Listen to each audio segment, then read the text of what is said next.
विश्व हिंदू परिषद के नेता शरद शर्मा जी हमारे साथ मौजूद हैं बातचीत के लिए। और इस वक्त हम कार सेवकपुरम में मौजूद हैं। तमाम सामग्री इसी कार सेवकपुरम में आ रही है, भगवान राम से जुड़ी हुई, प्राण प्रतिष्ठा से जुड़ी हुई। बात करते हैं सर। नेपाल से जल आया, कई जगहों से अन्य सामग्री आई और इसी जगह पे सब सारे सामान रखा हुआ है। कहाँ कहाँ से घी कहाँ कहाँ से आया है और पूजा की सामग्री कहाँ से आई? देखिए, 22 जनवरी को प्राण प्रतिष्ठा को लेकर संपूर्ण देश उत्साहित है, उमंग से परिपूर्ण है। और इसी क्रम में जो है लोगों में उत्साह, अति उत्साह है। लोग भगवान श्री राम लला को अपना सर्वस्व न्यौछावर कर रहे हैं।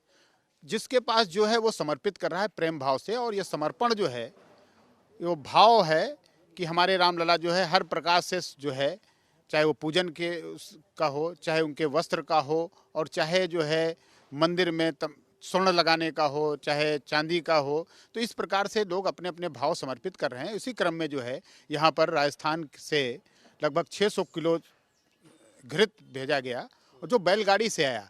बैलगाड़ी का उद्देश्य ये था कि भगवान श्री रामलला का परिवार जो था वह गौरक्षक था, गौ को पालन करने वाला था। तो इसलिए जो है उनका भाव ये रहा कि यह देश जो है कृषि प्रधान है, गौ की रक्षा होनी चाहिए, गौवंश का सुरक्षा होनी चाहिए। गौ का संरक्षण ही हम सबको आगे बढ़ा सकता है। और इसलिए वो गौ के वंश के रूप में यहाँ पर बैलों को लेकर आए थे। तो बैलगाड़ी, यहाँ 5 बैलगाड़ियाँ आई जो वहाँ से लगातार चलकर आई। और यह समर्पण जो है उन्होंने श्री राम जन्मभूमि न्यास तीर्थ क्षेत्र ट्रस्ट के हमारे महासचिव आदरणीय चंपत राय जी को समर्पित किया। और तब से ये यज्ञ मंडप में ये रखा गया है। और ये इस घृत का जो उपयोग है वह अनुष्ठान के रूप में करने का उनका उद्देश्य था, कराने का, और हम सब ने स्वीकार किया है, इसको यहाँ पर रखा गया है। एक सवाल और था कि आज जो है वो पूजा सामग्री भी आई थी।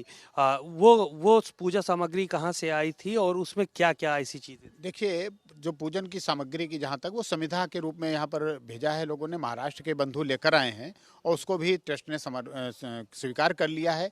उसको अभी रामलला के दरबार में भेज दिया गया है, वहाँ पर रखा जाएगा। और जब अनुष्ठान प्रारंभ होगा 16 जनवरी से, तो लगातार उसमें उपयोग किया जाएगा। और इस सामग्री में जो है समिधा के रूप में तिल होगा, जौ होगा, या अन्य उसमें जो मिलाने के लिए लकड़ियाँ होंगी, तमाम तरह की बहुत सी लकड़ियाँ लगती हैं, वो उसमें समर्पित किया गया है, उसमें लगाया गया है। और साथ ही साथ ध्वज है, ध्वज के साथ साथ जो है ध्वज का दंड है। और इसके अलावा जो है अन्य वस्तुएं भी उनके साथ हैं। तो इस प्रकार से जो है महाराष्ट्र के लोगों ने उसको समर्पित किया है, राजस्थान के लोगों ने घृत समर्पित किया, नेपाल के लोगों ने जल समर्पित किया, और मध्य प्रदेश के लोगों ने जो है भी घी और जो है नर्मदेश्वर को लाकर यहाँ समर्पित कर दिया। तो इस प्रकार से नित्य जो है, जो भाव है समाज में भगवान श्री रामलला के प्रति, उसका जो है प्रकटीकरण यहाँ पर दिखाई दे रहा है। एक सवाल और था, भगवान राम के ननिहाल से चावल भी आए हैं, तो वो चावल कहाँ से आए हैं और कितना चावल आया है यहाँ पर, वो किस काम आएगा? देखिए, 300 क्विंटल या 300 टन हम कह लें, इस प्रकार से लोगों ने जो है छत्तीसगढ़ से इस चावल को भेजा है। इसके अलावा जो है अभी यहाँ रामपुर जो है अपना उत्तर प्रदेश में, यहाँ से भी लोगों ने 150 क्विंटल चावल भेजा है। और उसको भी यहाँ पर समर्पित किया गया। जो हमारे नित्य भंडारे चलने वाले हैं 25 जनवरी के बाद, उसमें इसका उपयोग होगा। क्योंकि आने वाली संख्या का कुछ अंदाज़ा नहीं है।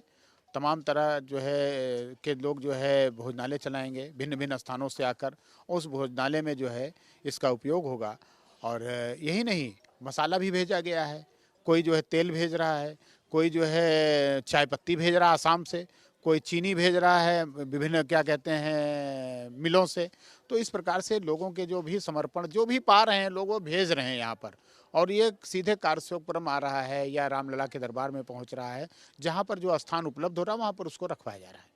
शुक्रिया, आपने सुना शरद जी को और उन्होंने बहुत सारी बातें बताई। और ये वही स्थान है, आपको तस्वीरें हम दिखा रहे हैं कि यहाँ पर घी जो है वो रखा हुआ है, राजस्थान से आया हुआ घी है। और इसके अलावा भगवान राम के ननिहाल से आए हुए चावल हैं और साथ ही साथ कई जगहों से आया हुआ जल है।